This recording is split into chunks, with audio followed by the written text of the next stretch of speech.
तो friend, hashtag electrical MCQ में आपका स्वागत है। पिछले वीडियो की तरह मैं इस वीडियो में भी 20 मोस्ट इम्पोर्टेंट इलेक्ट्रिकल एमसीक्यू लाया हूँ, जो कि आने वाले सभी जेईई एग्जाम के लिए महत्वपूर्ण होंगे। इस यूट्यूब चैनल पर मैं इलेक्ट्रिकल प्रैक्टिस सेट या इलेक्ट्रिकल से रिलेटेड कोई ट्रिक हो या इलेक्ट्रिकल से रिलेटेड कोई वैकेंसी का नोटिफिकेशन हो, सारे चीज़ों को अपडेट करता रहता हूँ। तो आप अगर चाहते हैं कि आपको ये सभी चीज़ों का नोटिफिकेशन सबसे पहले पहुँचे, तो आप इस चैनल को जल्दी से सब्सक्राइब कर लीजिए और बेल आइकन को प्रेस कर दीजिए। दोस्तों, इस प्रैक्टिस सेट में 20 मोस्ट इलेक्ट्रिकल एमसीक्यू होंगे। आपको कोशिश करना इन सभी क्वेश्चनों का सही आंसर करना है, और जिस क्वेश्चन का आंसर आपको नहीं आता है उसका आंसर नहीं कीजिएगा, ताकि इसी तरह से आपका प्रैक्टिस हो जाए और आप एग्ज़ाम में अच्छे मार्क्स ला पाए। तो चलिए बिना देर किए हुए इस वीडियो को शुरू करते हैं। पहला क्वेश्चन है, which of the following regulation is considered waste. Option A है 30%, ऑप्शन बी है 60%, ऑप्शन सी है 18%, ऑप्शन डी है 3%। मैं प्रत्येक क्वेश्चन के लिए थोड़ा सा टाइम दूंगा, तब तक आपको इसका सही आंसर सोच लेना है। तो वोल्टेज जो रेगुलेशन होता है वो वोल्टेज में चेंज को दर्शाता है। यदि वोल्टेज रेगुलेशन का वैल्यू जो है वो ज़्यादा नहीं होना चाहिए, वोल्टेज रेगुलेशन का वैल्यू मिनिमम होता है, क्योंकि ये चेंज को बताता है। तो इसका वैल्यू जो है, जो सबसे मिनिमम होगा वो सबसे बेस्ट माना जाएगा। तो आप चारों ऑप्शन में देखेंगे 3%, जो कि सम से कम है। तो इस क्वेश्चन का जो सही आंसर होगा ऑप्शन डी होगा। Next question, the output of a tungsten filament lamp depends on. Option A है size of lamp, option B है size of cell, option C है temperature of filament, option D है all of the above. तो tungsten filament lamp का output जो depend करता है वो टेम्परेचर पर डिपेंड करता है। फिलामेंट का जितना ज़्यादा टेम्परेचर रहेगा उतना ज़्यादा वो आउटपुट देगा। तो इस क्वेश्चन का जो सही आंसर होगा ऑप्शन सी होगा। Next question, the Intel 8086 micro processor is a dash processor. Option A है 16 बिट, ऑप्शन बी है 32 बिट, ऑप्शन सी है 8 बिट, ऑप्शन डी है 4 बिट। तो 8086 माइक्रो प्रोसेसर जो होता है वो 16 बिट का होता है। तो ऑप्शन ए इसका सही आंसर होगा। दोस्तों, आप वीडियो को पूरा लास्ट तक देखिएगा, तभी आपको इसका सही फ़ायदा मिलेगा। वीडियो को बीच में स्किप मत कीजिएगा। Next question, the valence electron of a conductor are also called as. Option A है बाउंड इलेक्ट्रॉन, ऑप्शन बी है फ्री इलेक्ट्रॉन, ऑप्शन सी है न्यूक्लियस, ऑप्शन डी है प्रोटॉन। तो वैलेंस इलेक्ट्रॉन जो होता है कंडक्टर को, उसको क्या कहा जाता है? उसको फ्री इलेक्ट्रॉन भी कहा जाता है। तो ऑप्शन बी इसका सही आंसर होगा। और आपको डेली कोशिश करना है 1 या 2 प्रैक्टिस सेट लगाना है, जब तक आपका एग्जाम ना हो जाए। Next question, which of the following statement pertains to resistor only. Option A है can dissipate considerable amount of power, can act as a energy storage device, option C है connecting them in parallel increases the total value, option D है opposes sudden change in voltage. तो resistor का जो property होता है वो power को dissipate करता है, वो भी हीट के फॉर्म में। तो पहला ऑप्शन तो मिल गया, तो यही ऑप्शन सही होगा। ये एनर्जी स्टोरेज डिवाइस की तरह वर्क नहीं करता, दूसरा ऑप्शन गलत है। इसको पैरेलल में करने से इसका वैल्यू बढ़ता नहीं है, घटता है, ये भी गलत है। सडन चेंज ऑफ वोल्टेज को अपोज करता है, ये भी गलत है। ये तो कैपेसिटर करता है। तो पहला ऑप्शन सही मिल रहा है, can dissipate considerable amount of power. तो ऑप्शन ए इसका सही होगा। दोस्तों, आपको एग्ज़ाम में अपेयर होने से पहले डेली 10 से 15-20 मिनट एक प्रैक्टिस सेट में देना है और डेली एक प्रैक्टिस करना है। नेक्स्ट क्वेश्चन है, which of the following circuit breaker has high reliability and minimum maintenance. Option A है oil circuit breaker, option B है air blast circuit breaker, option C है vacuum circuit breaker, option D है circuit breaker with SF6 gas.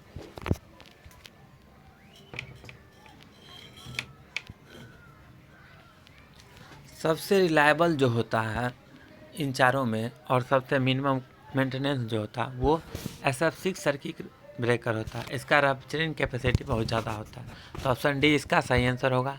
Next question है the normal way to turn on SCR is. Option A है break over voltage, option B है appropriate anode current, option B है appropriate gate current, option D है none of the above.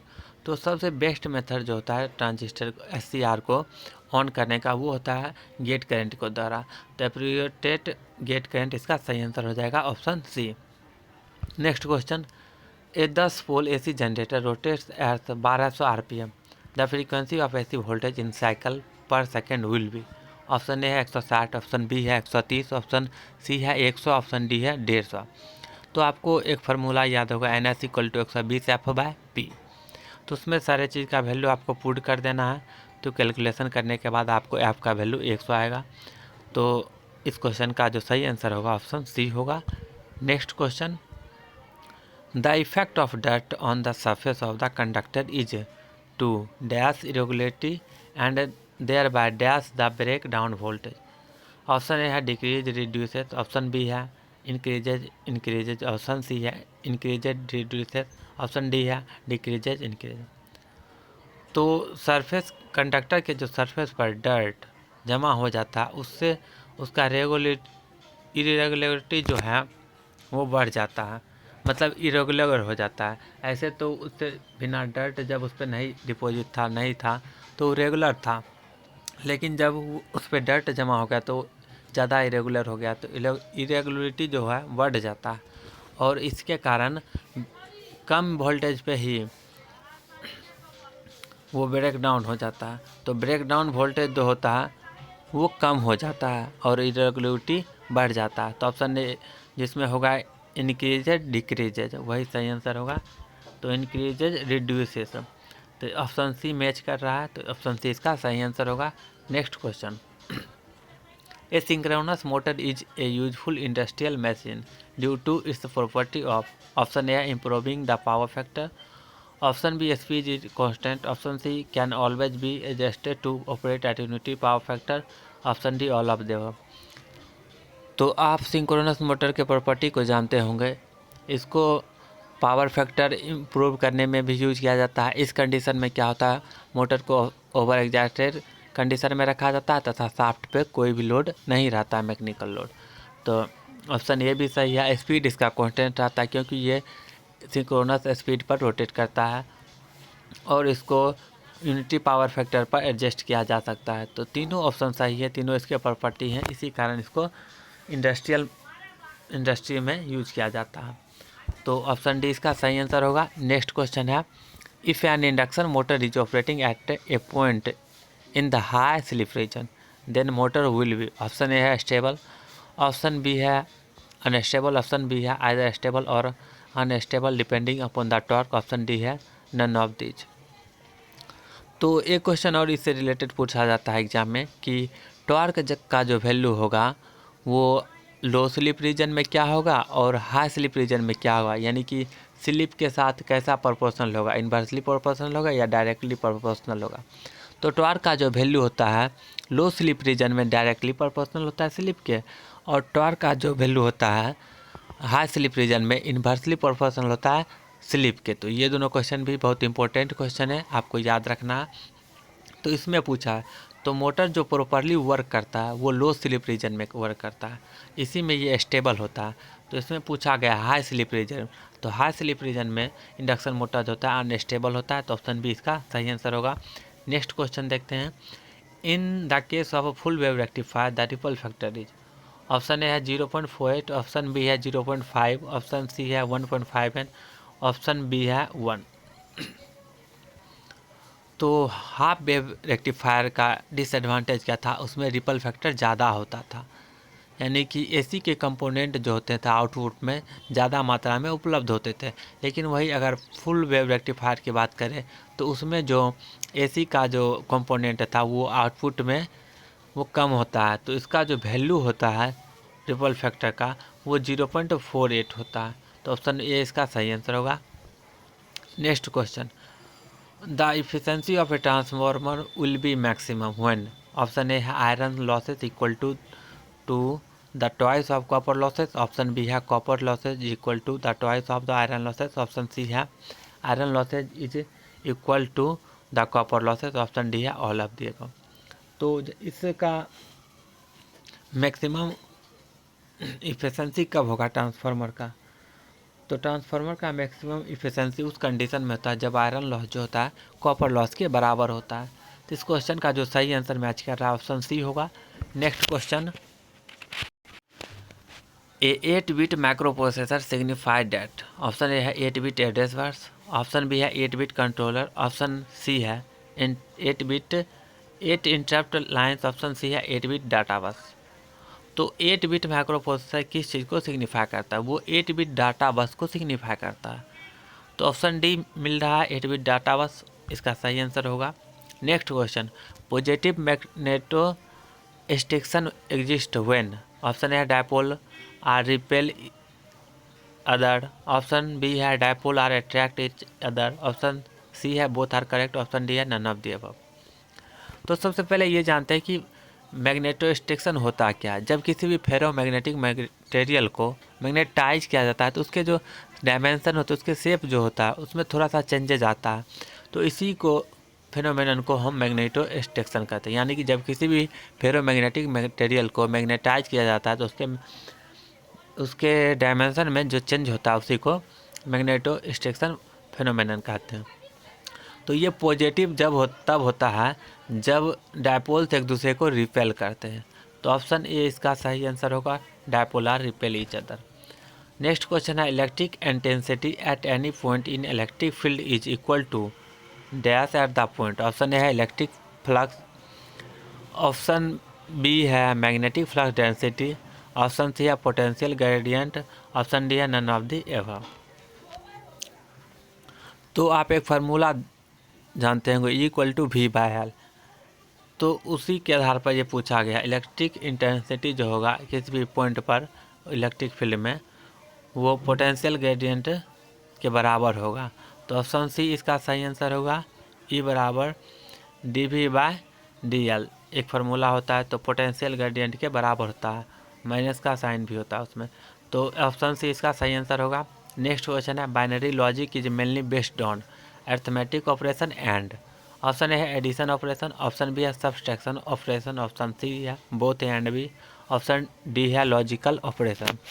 तो binary logic जो होता है mainly arithmetic और logical operation पर बेस्ड होता है। तो लॉजिकल ऑपरेशन ऑप्शन डी में दिया हुआ है, तो ऑप्शन डी इसका सही आंसर होगा।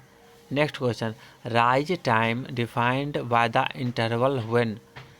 ऑप्शन ए है gate current rises from 90% to 100% of its final value, option B है anode voltage drops from 90% to 10% of the is initial value, option C है anode current rises 10% to 90% of its final value, option D है both B and C.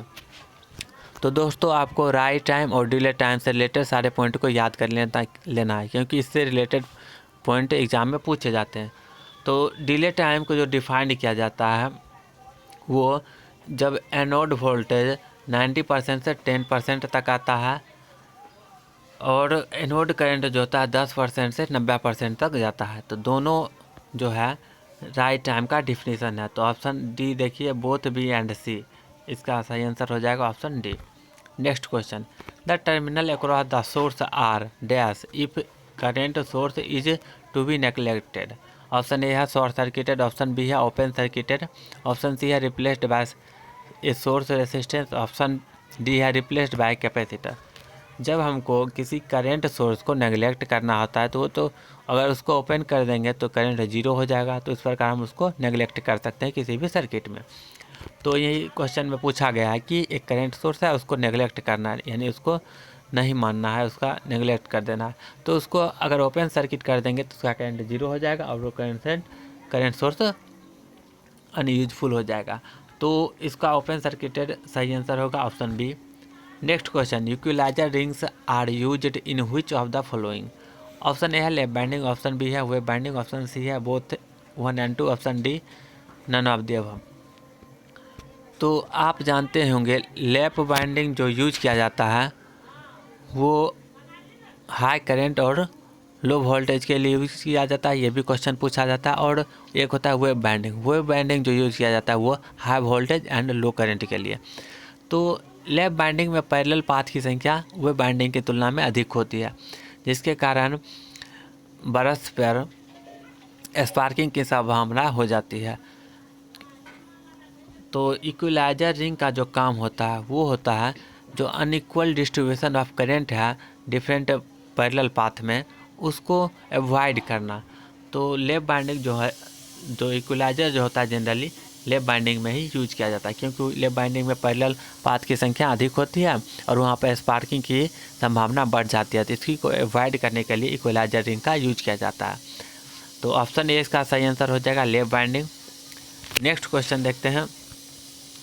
The total number of strands N is concentrically strained cable with total annular space filled with strands of uniform diameter is given by if x is number of layers of n equal to 3x square plus 3x plus 1। Option B है n equal to 3x square minus 3x plus 1। Option C है 3x square minus 6x plus 1। Option D है 3x square minus 2x plus 1। Standard conductor जो होता है उसमें क्या होता है, बहुत सारे कंडक्टर को मिलाकर एक कंडक्टर बनाया जाता है। ये सॉलिड कंडक्टर में सिर्फ एक कंडक्टर रहता है, लेकिन स्टैंडर्ड कंडक्टर में जो होता है इसमें बहुत सारे कंडक्टर को मिलाकर एक कंडक्टर बनाया जाता है। इसमें बहुत सारे प्रॉपर्टी होते हैं जो कि हेल्पफुल होते हैं, जो कि इसके बहुत सारे एडवांटेज होते हैं, जिसके कारण इसको यूज किया जाता है स्टैंडर्ड कंडक्टर का। तो स्टैंडर्ड कंडक्टर में नंबर ऑफ कंडक्टर कैसे ज्ञात किया जाता है, वो एक फार्मूला होता है n equal to 3x square minus 3x plus 1। यहाँ पे x जो है नंबर ऑफ लेयर को बताता है। तो आप इस फार्मूला की मदद से नंबर ऑफ कंडक्टर निकाल सकते हैं। इससे न्यूमेरिकल क्वेश्चन एग्जाम में पूछा जाता है। एक और फार्मूला है, एक और दूसरा चीज़ है जिससे आप याद रख सकते हैं। पहला लेयर में एक कंडक्टर होता है और दूसरे लेयर की बात करें तो 6 कंडक्टर होता है। फिर दूसरा से तीसरा, चौथा, पाँचवा लेयर इसी तरह बढ़ते जाइएगा। 6 के मल्टीपल में नंबर ऑफ कंडक्टर उसमें होते हैं, यानी कि पहला में 1, दूसरा में 6, तीसरा में 12, चौथा में 18, पाँचवा में 24। इसी तरह से 6 के मल्टीपल में दूसरा लेयर से बढ़ते जाता है और पहला लेयर में 1 होता है। तो आपको याद रखना, पहला लेयर में 1, दूसरा में 6, तीसरा में 12, इसी तरह 6 के मल्टीपल में बढ़ते जाएगा। तो उस तरह से भी आप याद कर सकते हैं। दोस्तों ये लास्ट क्वेश्चन था। आपको वीडियो कैसा लगा कमेंट बॉक्स में लिखिएगा और अपना स्कोर इस कमेंट बॉक्स में ज़रूर लिखिएगा। आपने कितना क्वेश्चन सही किया। आपके कोई भी सुझाव हो तो कमेंट बॉक्स में लिखिएगा। दोस्तों आप अभी तक अगर इस चैनल पर नए हैं तो चैनल को जल्दी से सब्सक्राइब कर दीजिए, और कुछ ही दिनों में मैं इस पे इलेक्ट्रिकल से रिलेटेड ट्रिक अपलोड करूंगा। तो आप जल्दी से इस चैनल को सब्सक्राइब कर दीजिए और बेल आइकन को प्रेस कर दीजिए। आपको बहुत सारे मैंने इस चैनल पर प्रैक्टिस सेट अपलोड कर दिए हैं। आपको क्या करना है कि डेली 1 या 2 प्रैक्टिस सेट देखना है, ताकि आप एग्ज़ाम के लिए हैबिचुएटेड हो जाएं। तो दोस्तों आज के लिए बस इतना ही, फिर मिलेंगे अगले वीडियो में। धन्यवाद।